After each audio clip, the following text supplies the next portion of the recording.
Hey sports fans, Coach Nick here and welcome to BBallBreakdown. I am really excited to present to you Court Call. And if you haven't seen it before, it's a terrific series, and click on the link in the description below and you can watch more of these as we go through a lot of controversial calls with Ronnie Nunn, who is an NBA ref of 19 years plus was head of NBA refs for 5 more. But before we get to that, I want to tell you about our friends over at SeatGeek. It is a terrific app that gives you the best prices across the internet for both concerts and sporting events. And if you can go to the settings and enter my code BBall, you will save $20 off your first purchase. It's a great app. You can see the vantage point of the seat from the app itself. You'll know if it's a great deal or not. They'll give it a grade. It's really easy. You'll save some money. So use my code and save some money. And without further ado, here is Court Call with Ronnie Nunn. Hey sports fans, Coach Nick here, and welcome to our first edition of Court Call with Ronnie Nunn of the 2016-17 season. And I'm pleased to bring on my man, Ronnie Nunn. And if you don't know, he was an NBA referee for 19 years. He was head of officials for 5 more, and then for 3 years was director of development. So Ronnie, great to see you again. Can't wait to get on the court, or at least get on the screen here and talk to you about this crazy play that happened last night with the Raptors and the Kings.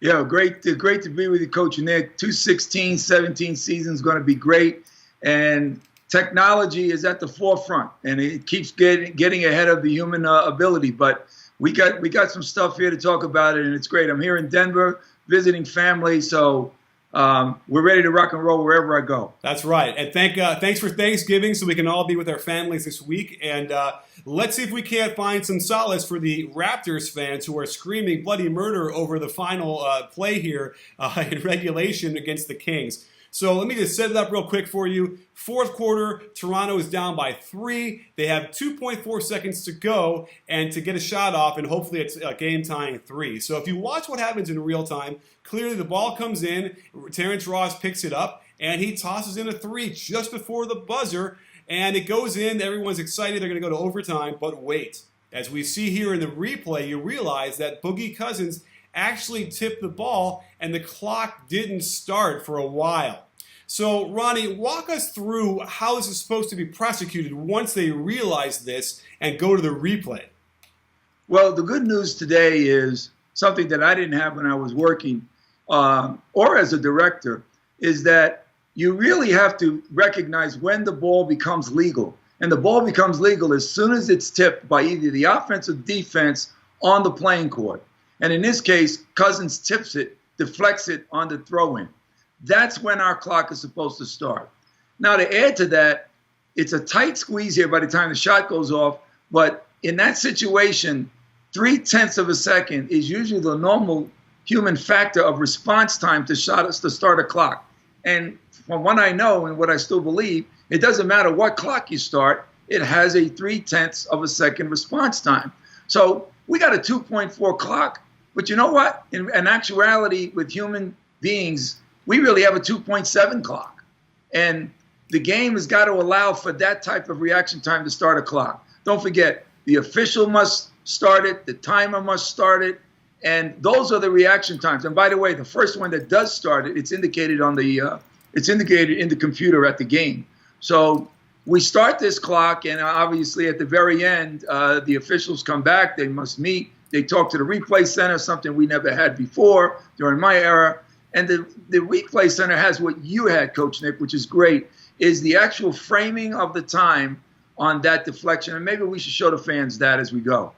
Absolutely. So if you're looking at the time code that we have on the screen, I have to do it with a base 30, which means 30 frames per second is what you're looking at. So when it says 212 or 214 or whatever, that means 2 seconds and then 14 frames. So when we do our timing, what you can see is the release of the ball is at 2 seconds and 17 frames, which corresponds to 2.56 seconds of real time. Or excuse me, 2.57 if we round up. And we knew we only had 2.4 seconds to get it off. So that was the math that they must have done back in Secaucus, New Jersey to figure out that it was late. However, like you had said, the concern then is that let's just say they had done it really in real time. Most likely the clock wouldn't have started for like 0.3 seconds, and that is a margin that would have fit that clock, that release underneath that. And it's unfortunate that they had to go to that because, in theory, had all gone normal, then that shot would have counted. Yeah, and by the way, that's what we're going through today. I mean, the technology is as tight as it can ever be. And I believe when the replay center started that clock, and I think, by the way, you did a fantastic job of starting the clock here for fans to see. I mean, that's as tight as you can get it. And in that tightness, it is over 2.5 seconds. So in actuality, 2.4 is the real deal. 2.5 is too much. The only way you can get that is with this type of clock, which, by the way, it reminds me that was the same type of clock we were using when we started to go through these deflections. We counted every deflection as a 0.3 excess of the clock, not only by the person that initiates the clock, but by the person that touches the ball when it's legal. There is an automatic, if it goes right out of bounds, no matter what happened, when the clocks looked like they didn't start, we took 0.3 off because that was the speed by which we use as a denominator. So hence, we have a game that really, if you're going by technology, especially by what you did, I don't know what they have at the replay center. It may be more fine-tuned than that. I don't know. But the bottom line is, if we go by what you just got, and it was better than my informal one, it's 2.51. That's more than 2.4. Absolutely. Now, it seems to me like in your career in the past, you've come across a situation very similar to this, where they didn't have the technology that might have actually explained it a lot better for the losing team. And am I correct in saying that? Yes, you are. It was Lakers, San Antonio Spurs, Western Conference Finals games. And in one of the games, we had Derek Fisher hit a tremendous shot with 4/10. And, of course, the great coach Popovich, who was always kind and straightforward when it came to me on the floor or even when I was behind the desk, about trying to understand how that shot could get off a catch and a shot. And, now, of course, the rule is 0.3. You can't catch it and shoot it. But don't forget, Derek was way out. So you got to get hold of the ball to fling it out there and launch it. The bottom line is what I ended up telling him was about the human reaction thing that we began to learn about. And I said to him, Coach, really it's 0.4. Well, when you're asking a timer at the table to initiate that clock, he has a 0.3 reaction time, which is as fast as it gets. Sometimes it's 0.2, but we've seen it's really 0.3 and sometimes a little more at 0.4. So to react to it, I said, you really have a 0.7 shot that's trying to be made instead of a 0.4. And at that time, with all his respect for the league, myself and himself, he actually acquiesced to that particular thinking, and the game was won by the Lakers in that scenario. So I think no matter what we got, that reaction times is still around. It may be better because the technology is finer and more tuned. And if it's finer and more tuned, that's a blessing because you want to take that reaction time out. And maybe like what you have there, that was as quick as I saw the deflection to your clock starting. I think they had the same in the replay center. And by the way, that's the reason why the crew chief Callahan said, I'm sorry, but I can't help you. It's 2.5 something, and it's 2.4 on the clock. Once you go to the replay, it makes sense to me that you're going to have to go and get rid of the human error and simply just start that clock as soon as it touches and go from there, which is probably why coaches would like to avoid that if they can, although I know Coach Yeager is really excited about it. I did want to go briefly back a couple plays because we had a little issue here with the clock that does change the tenor of this discussion a little bit, which is when Lowry was shooting the third of his three free throws with 27.4 seconds on the clock, the rebound is tipped, and yet the clock doesn't start for 1.2 seconds. And that's a little bit troubling, at least if I were a Raptors fan, because I guess what happens with them is that they wouldn't have even had any more time at the end of the game to get that shot off. So there's almost some solace in knowing that had they started the clock anywhere near on time there, then they would never had a shot to get that three-pointer in theory. So, Ronnie, what I'm noticing here is when the clock starts and it's late, we can see who controls the clock in these days. Well, the controlling of the clock, it was done even during my era, and it's one of the three referees that initiates the clock because he has a pack, an electrical pack on him to start the clock. His whistle stops the clock automatically. So those three officials have a clock to start that they can start on their belts, the belt pack, and of course the timer is still around. And when the computer shows who started the clock, it will show which of the three referees started it, or if the timer was the quickest one on the draw. So any of the four people can start that clock, and the reaction time is probably different from anyone.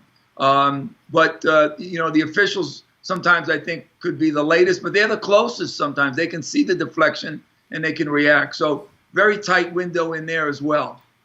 And it was a little bit troubling that it was that late, and you notice that none of the other referees in our shot on the missed free throw, the two of the referees that we see do not have their hands ready to go on the clock, which is unfortunate, and as a result, it was late, which then brings us back to that final shot, because when we can see all three of the officials, we only see at the end here, there's the placing of where they have their timing, the control is very interesting. We discussed that earlier, where you can see that the guy inbounding the ball, who is the trail official in his position, has his starter behind him. And we see Mike Callahan, who's the lead official in the baseline, has it more to the side. And then our other official in the slot doesn't even have his hand on the timer. So what do you make of having the timer behind your back as far as accuracy of starting the clock? I never felt comfortable with the pack in the back. I just never felt it. Twisted my arm back there. I thought it would slow down my reaction time. It's an awkward position to do it. It's kind of cool to have it back down there. I get that part because it's not in front of you.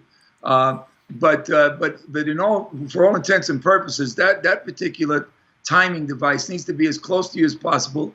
And the timing person that really has the best ability to start that clock is the official that's handing in the inbounded throw-in, because he can see the deflection, he can respond very quickly, and the other guys are looking for screens or illegal things that happen. They're hoping the guy that can really see the shot clock, or not the shot clock, but the game clock, depending on the scenario, is the one that really always starts it, and of course with the timer. So basically, positioning of that belt pack I think is important. I don't think there's ever been a study on it, but I find it, I see guys do it. I'm believing that they're doing it in a timely fashion, but I never felt comfortable. I like it on either the left side or the right side of my body. And it's like reaching for a gun in old cowboy days. I think it's a lot harder to reach for it behind you than it is alongside you.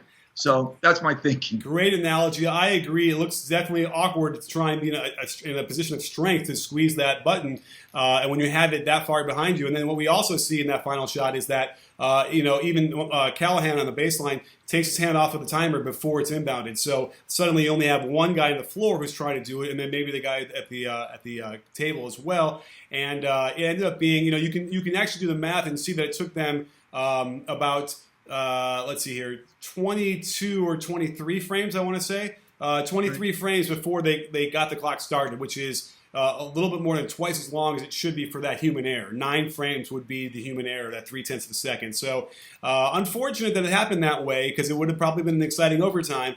But certainly a lot of things happening here that probably would have taken away the game anyway. Certainly the clock starting on time after the missed free throw would have given them a lot less time to finish at the end. And then when you go to that replay, they're going to have to go frame by frame, and no human errors involved anymore. So that shot doesn't count. But Ronnie, I think that there's some great points that you've made here that perhaps as referees going forward, they can improve upon.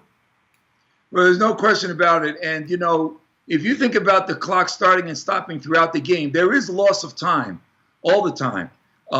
As long as it's not anything that's uniquely odd, that time is being lost in the game. Now, that's another factor and another piece that is monitored.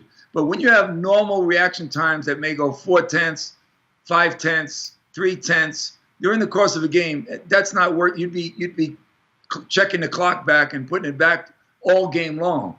But at the significant times like we have here, that's when the rubber meets the road, and we really have to have it. Unless in that 1.2 seconds, it was very noticeable. I think if the officials really noticed that, they might have done something and gave 0.5 back in or something of that nature. 1.2 is a lot. The reaction time by whomever on the tip wasn't as sharp as it should have been. But again, it all boils down to that last 2.4, and that's where it's at. Absolutely. Well, apologies to the Raptors fans for not pulling it out. It was kind of a brutal loss for them, even though they're on the road. It was tough for them, but we'll see if they can rebound. We've certainly rebounded going into this year with you and I getting back on the Court Call show, so I'm glad to have you back with us, Ronnie, and feeling good, and looking forward to the next call.